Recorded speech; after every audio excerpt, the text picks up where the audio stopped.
yi nga xam ne ci affaire usinage la usine mais xam nga Sénégal ñoom dañoo jàpp ne mécanique moom oto rek la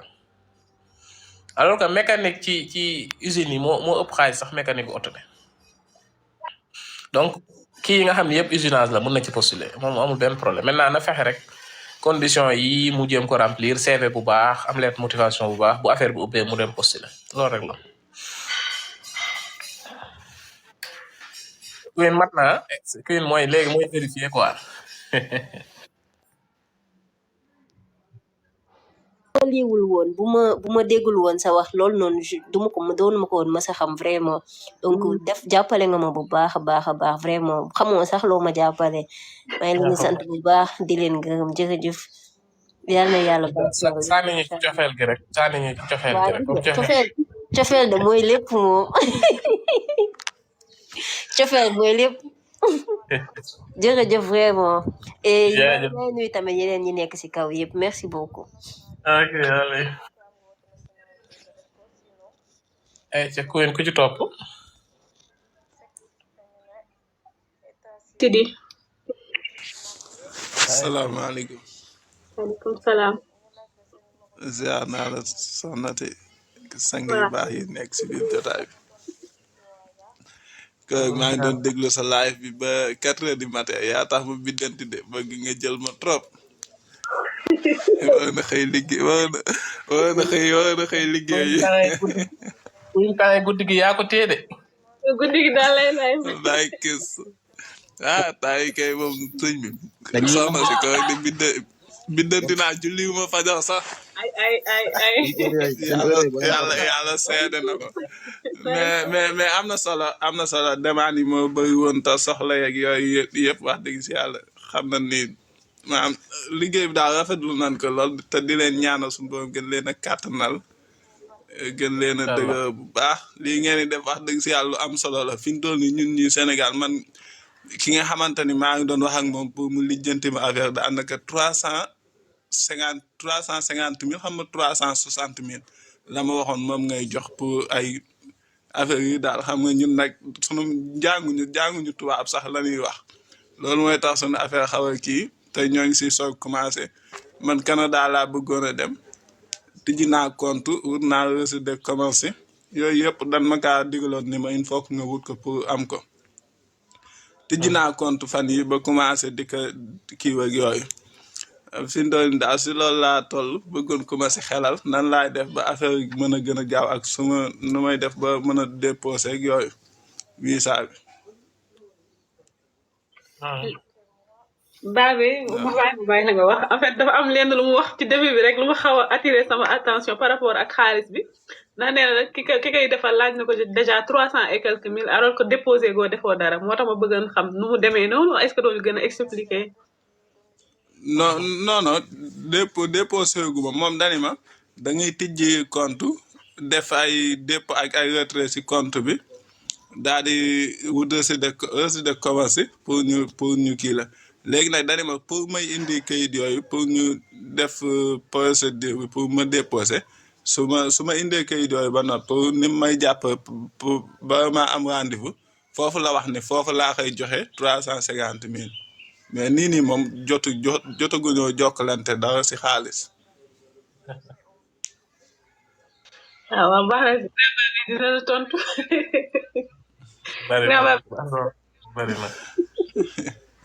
bari na trop sax peut-être bu ko xawoon a xaaj sax mu xaw a yenn maanaam. bari na de bon de toute façon sa kayit yëpp mat na ba. waaw kayit yi moom am naa fi mu toll nii si décommerce bi laa am passeport rek yooyu yëpp ak kii compte beeg non mouvementé gu ma ba pare si laa nekk nii nag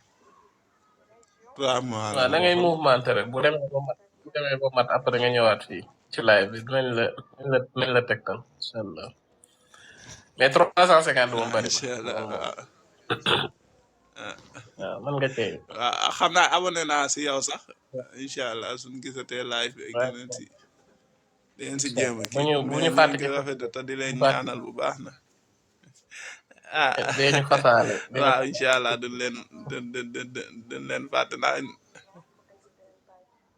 6 mois sax ci 6 mois mouvement yi moom moo gën mouvement 3 dëgg mois tuuti na d'habitude ñiy liggéey ci entreprise yeeg ñi nga xam dañoo nekk ci formel bi peut-être ñooñu la ñuy wax 4 derniers mois parce que dañuy gis seen bulletin de salaire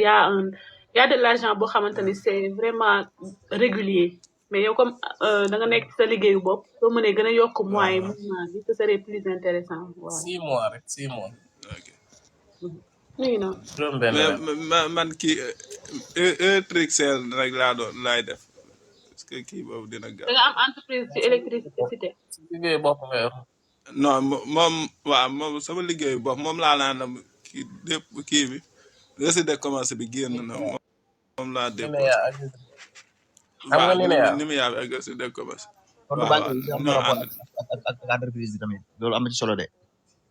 non amul rapport bon mun na ne mais mun na bañ a am rapport c'est-à-dire bu dee Canada bu fekkee yeneen mais Canada moom li ci ëpp solo mooy la relation entre compte kii bi mouvement yi ne ci biir compte bi waaw ak nit ki loolu ci ëpp solo maintenant am na cas yu nga xam ne nag c'est des cas yu nga xam ne da ngay indi relevé boo xam ni yennuwul maanaa quoi dans ce cas de figure la nga ne yow da nga yor entreprise commerce boo xam ni daanaka benn dépôt ngay am par na ma loolu tamit waaw yanwul maanaam yennuwul maanaa quoi waaw donc logique la quoi am na foo xam ne logique la am na ci genre ñoom nuñ koy defee nga am par exemple yenn forme entreprise yi nga am compte entreprise mooy gën ma loolu laa leen di conseillé maanaam nga ubbi compte waaw mais c'est pas nuñ koy waxee sax du règle quoi kon entreprise bëggoon naa kaa tijji mais bi ma ko bëggee tijji boobu daf fekk reçu de commerce bi ak mimia bi génn gutoon bi ma demee si banque bi nag dana ma il faut que reçu de commerce bi ak mimia bi ñu mu génn mais laataa muy génn laataa muy génn am ku ni ma compte épargne bi mën nga see def ay mouvement déposé si loolu moo taxoon tijjiwuma si kii bi waaw en tout cas bu dee Canada moom c'est pas obligatoire mu nekk compte entreprise maintenant bon pour certains cas dañ leen koy recommander parce que c'est des cas spécifiques quoi actuellement 60% des cas yi ñuy refuser tamit loolu daf ciy jouer oui loolu la de maanaam le fait que amoo compte yoroo compte entreprise nga yor compte personnel parce que la manière dont les Sénégalais di def seen mouvement on te demande de justifier l'origine des fonds du moment où que yow xaalis boobu yaa ngi koy am ci sa compte te yow da ngaa ne commerçant indépendant nga amoo beneen foo wax ni da nga fay jëlee fonds compte bu nekkul compte entreprise 60% des refus yu may gis léegi motif bi loolu la dañ la koy refuser ndax loolu donc loolu mooy 60% wala 70% wala 80% dafa war a nekk une obligation nga jël déposer compte entreprise léegi il se peut que nga bañ a ubbi compte entreprise kese nga bañ ko déposer bu dee compte personnel nga yor da ngay ubbi compte entreprise nga fusionner leen loolu mooy solution bi mais man gis naa refus yu bari yoo xamante ne nii fi mu toll nii actuellement nii loolu mooy motif bi le fait que ñu yor compte personnel avec des papiers d'entreprise te entreprise bi xam nga entreprise aussi bu ñuy def seen registre de commerce ak NINEA dañuy wax les secteurs d'activité donc secteur d'activité yi par exemple boo defee ay multiservices ay transport logistique ay immobilier vente achat et vente ba pare yow sa xaalis bi nga xamante nii mooy dugg foofu mënoo ko justifier yow da ngaa jël 100 000 dugal 50 000 dugal 300 000 400 000 jékki-jékki compte bi am 6 millions origine fonds yooyu mënu ñoo xam fu ñuy jógee surtout nag boo xamee ni yow booy demande visa Canada wala visa États-Unis wala visa espace Schengen bi dañ lay wax ndax yow am nga ay relation par rapport ak ñooñ di takk affaire yi di taal seen bopp ak yooyu donc en matière de demande de visa yow xaalis bi ngay am boo ko justifié wul ñoom duñu mën a xam ndax yow est-ce que tu es financé par ces genre nit yu mel noonu duñu xam ndax yow foofu la xaalis bi du jugeem déet parce que question yi ñu lay laaj c'est lié à ça loolu moo koy waral donc c'est une obligation actuellement nii man ñi ma koy wax ñëpp dama leen di wax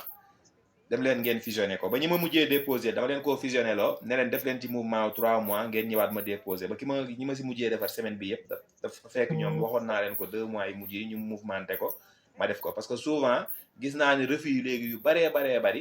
gars yi dañuy am problème mu justifier fonds yi c'est parce que ñoom secteur d'activité yi nga xamante ni moom la ñuy def ci compte seen registre de commerce ak NINEA bi nga leen lay laaj lan mooy sa fonds ñaata nga am ci fonds léegi yow da ngay wax amoo fonds zéro ñoom ñëpp zéro la ñuy def entreprise lañ yor waaye fonds entreprise bi 0 franc la léegi yow këyitu entreprise bi moom ngay demander visa waaye yor nga 8 millions yor nga 7 millions am nga mouvement wu 35 millions wala 50 millions parce que mouvement yóbbu ko mu élevé dafa gaaw dafa c'est facile léegi loolu boo ko mënul justifier nag motif de refus la parce que xamuñu ndax benn association xam nga bu bon moo lay financer xaalis wala benn secte moo lay financer duñ ko mën a justifier donc loolu man je conseillerais ñoom ñu def ko parce que c'est quasi une obligation après actuellement. waaw loolu laay wax c'est-à-dire xam nga tey boo jëlee quelqu'un bu nga xam ne day def prestation de service kooku bu créer entreprise comme électricien mën nañ comprendre ni que day liggéey sur la base de contrat donc day liggéey contrat ñu fay ko xaalisam mu dugal ci comptam bokkul ak le commerçant nga xam ne dafa war a am ay entrée sortie régulièrement bokkul ak ki nga xam ne peut-être dafa ne ci wàllum logistique ñu war a gis peut-être ay achat carburant yu ma xam dugg na foofu génn na foofu yoo xam ne en fait au moins su ma gisee relevé bi dinaa xam ni que l'entreprise fonctionne donc man li may bañ mooy ñu généraliser ko alors que c'est pas généralisable c'est-à-dire réglementation waxul loolu tey man su may monteel koo xam ni par exemple daf ni moom ci dans le domaine du commerce la ne kooku man nga ko wax ni ko dugalal entreprise pour ñu gis ni que parce que commerce mouvement yi day bari quoi c'est flux yi day bari facilement mun nañ dugal benn compte bu nga xam ne peut-être am na 50 millions bon là il se pose des questions fan la xaalis bi jógee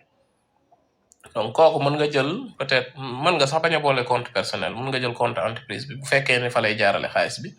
nga dugal ko mais c'est pas forcément relevé bu entreprise bi la war a dugal parce que bu leen fàtte ni en tout cas bu dee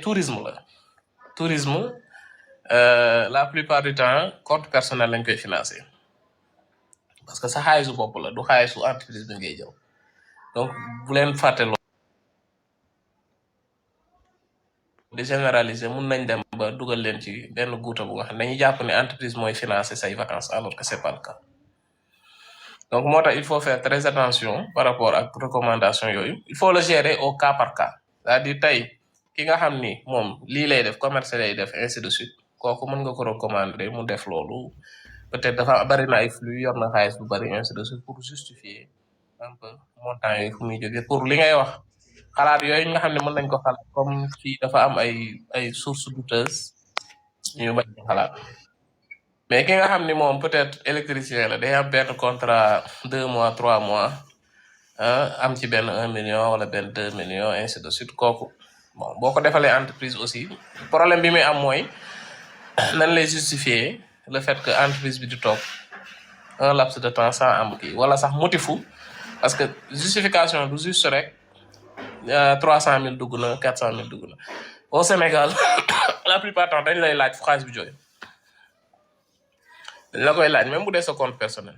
banques yi noonu la ñuy fonctionner malheureusement au Sénégal c'est pas le cas au Canada wala à l'extérieur mais fii moom